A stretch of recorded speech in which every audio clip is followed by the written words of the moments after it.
हरे कृष्णा। मनुष्य जीवन कोई साधारण यात्रा नहीं है। ये भगवान द्वारा दी गई सबसे दुर्लभ प्राप्ति है। करोड़ों योनियों के बाद जब आत्मा को ये मानव शरीर मिलता है, तब समझो परमात्मा ने स्वयं हमारे सिर पर हाथ रख दिया हो।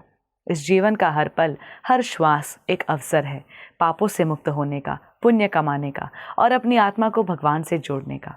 लेकिन ये तभी संभव है जब हम समझें कि इस जीवन का मूल्य क्या है, जब हम केवल शरीर की नहीं, आत्मा की भूख को भी पहचानें।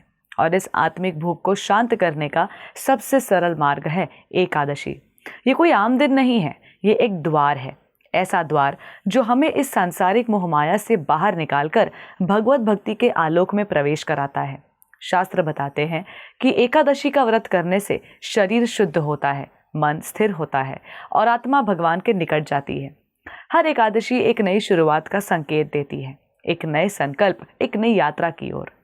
आइए सभी एकादशियों में सबसे विलक्षण और शुभ पार्श्व एकादशी की कथा का श्रवण करते हैं। ये भाद्रपद शुक्ल पक्ष की एकादशी होती है और इसे परिवर्तनीय एकादशी भी कहा जाता है। इसका कारण बड़ा रोचक है।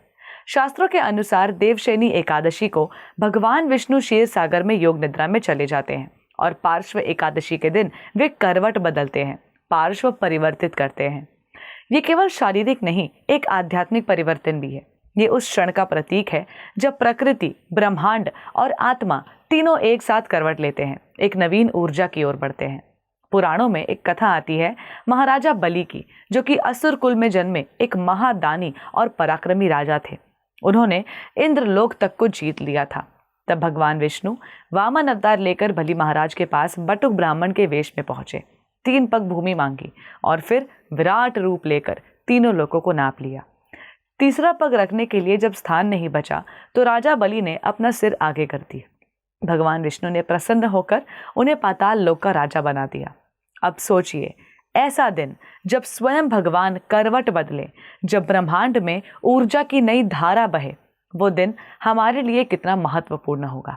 इस एकादशी का व्रत करने से जन्मों जन्मों के पाप नष्ट हो जाते हैं, जीवन में संतुलन आता है और भगवत कृपा की मानो वर्षा होने लगती है।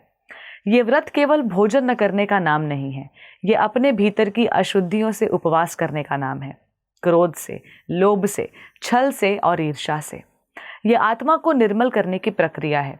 पार्श्व एकादशी केवल एक तिथि नहीं, ये एक अवसर है अपने भीतर परिवर्तन लाने की, अपने जीवन की दिशा बदलने की और इस दुर्लभ मानव जीवन को सार्थक बनाने की। हमारा ये जीवन नश्वर है पर भक्ति नहीं, और जब तक ये जीवन है तब तक हमें भक्ति के अनुकूल सारी चीज़ों का पालन करना चाहिए, भगवान को प्रसन्न करने का प्रयास करते रहना चाहिए। आप सभी को हरे कृष्णा टीवी की ओर से पार्श्व एकादशी की हार्दिक शुभकामनाएं। धन्यवाद। हरे कृष्णा।